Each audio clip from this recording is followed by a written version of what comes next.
There's a brand new way to make setups in F124, and the fastest drivers are already on it. Professional or esports drivers from WR or PSGL have already caught on to this trend. Even setup services like Sim Racing Center or Formula Setup Base have already started using this very unique setup philosophy. What is it exactly that makes it so special? In this video, let's take a deep dive together, and hopefully by the end of it, you'll be able to make a setup just like this on your own.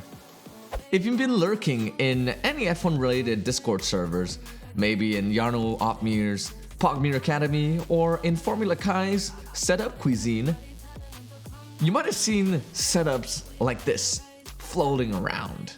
At first glance, it might seem harmless, but look at the wings, look at the anti-roll bars.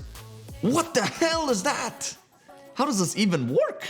Who in their right mind came up with an idea like this? To help me understand this trend better, I've invited Grunt, one of the most prominent figures in Jarno Opmir's Discord server, and he was also one of the first people to pioneer this new setup philosophy. It was PSGL at that time, which was really fun because then some very fast drivers actually came into my DMs asking about what the hell I was smoking. Then they tested it and actually gave me the feedback that the car was actually driving well for them. Back to the beginning, with the release of F124, many core mechanics of the game were updated. Basically, it's because the developers completely revamped the physics behind the suspension. Suspension, anti-roll bars, and ride height all do very different things. Had new effects added, some effect removed from some, because it was very generalized. The physics are much more realistic compared to what they used to be. But of course, it all comes down with the different values that you set for the car. A meta quickly developed with setups that look like this. Very soft rear suspension, large wing gaps to create rotation, and stiff anti-roll bars for the maximum amount of responsiveness. If wing gaps and anti-roll bars are concepts that are unfamiliar to you, go check out my setup video where I break everything down. Now, even with everything that's changed behind the scenes, most setups were still wing driven to create rotation, because most people were yet to move on from the old philosophy from F123. And you can probably see where I'm going with this. The issue with wing driven rotation. The front wing no longer can just carry your whole downforce in all types of corners. The cars this year are generally more understeery in low speed, and to get some of that rotation back, you want more rotation elsewhere. If we rely only on the wings to create rotation, it means to create more rotation, we would have to create bigger wing gaps. So on tracks where you've already maxed out the downforce, you have to sacrifice a lot of rear downforce in order to create that extra rotation. Think about Spain, Monaco, Hungary. To create a bigger wing gap, would have to lower the rear wing, which does not make any sense because you will sacrifice stability, braking performance, and also overall pace. And then you would end up with something like 50-35 for the wings around Spain. With a car that's nervous like that, one wrong move and it's game over for you. The breakthrough.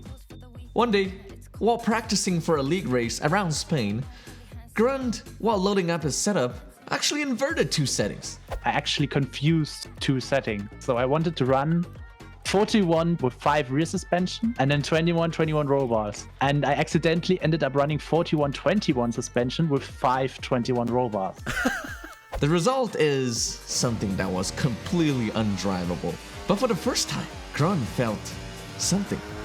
He felt that the car could actually turn for once. What if I dial this turning down? Can I use the roll bars to give me the higher rear wing? Inspired by this new discovery, Grund got to work. After many hours of tinkering in the setup screen and going out on track, he ended up ultimately with something like this. The main characteristics for this style of setups are its significantly higher rear wing compared to the front. The other thing would be the drastically softer anti-roll bar setting. How does this work exactly? This goes against anything we've learned with wing-driven rotation. But this is where the setup shines. By having a higher rear wing, it adds to the braking stability and helps with traction on corner exit. You can think of the anti-roll bars as another way to add rotation into the car, especially as you get closer and closer to the apex. So, which one is better? Well, just like all things in life, it depends. Traditional setups with bigger wing gaps and stiffer anti-roll bars are probably the way to go still for 90 or 95% of the population, because they are easier and faster to set up, making them ideal when you don't have time to fine-tune and dial in everything. It is more of a one-size-fits-all solution. At the same time, it allows the car to be more forgiving if you're more aggressive on your inputs. And knowing what to expect from the car from the get-go can help you become more consistent. Something like this could work for 95% of people, and they would never notice the difference. However, the new style allows for more freedom and creativity. It allows the car to lean more and rotate more naturally as you get closer and closer to the apex of the corner.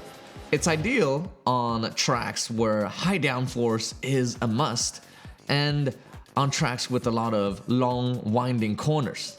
Think about Hungary or Spain. Tracks where you would not want to sacrifice additional rear downforce to create the rotation you need. It does come with its downsides, however.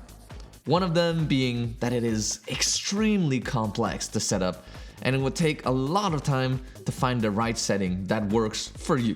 If you do not balance the other elements in the equation properly, then the end result might be a car that's way too nervous, suffering from poor traction, and it would just be generally a nightmare for you to drive.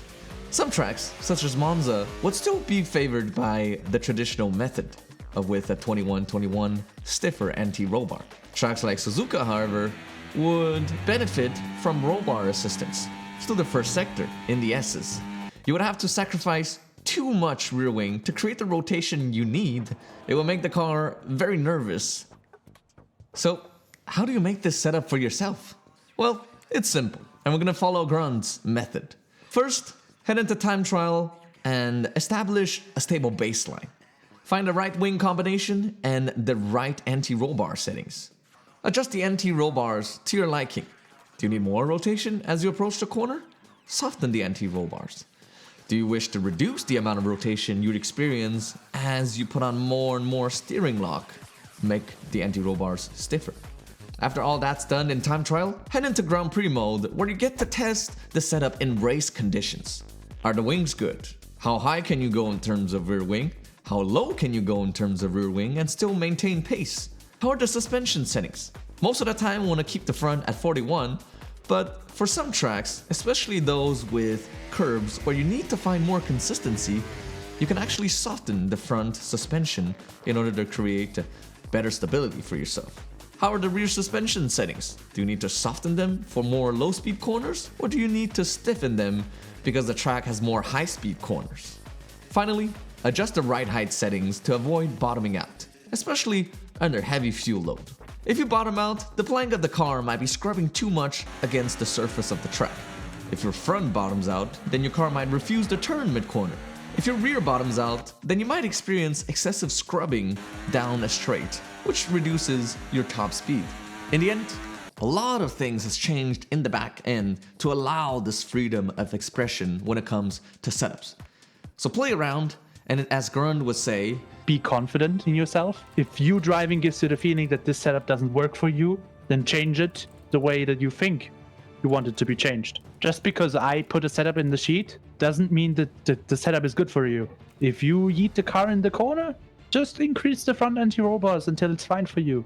If you think my car has too much downforce and you can get away with running less, do it. I'm not the one to stop you. Nobody will. Explore your own ideas and find what works the most consistent for you. And then I'm sure you will have fun and hopefully also success. Thanks for watching. If you enjoyed this breakdown, make sure to subscribe so you don't miss out on future content like this. Is this your first time hearing about this setup? Or have you already started using this style yourself? Let me know in the comments below. And this is Kai signing off for now, and I'll catch you very soon. Bye bye.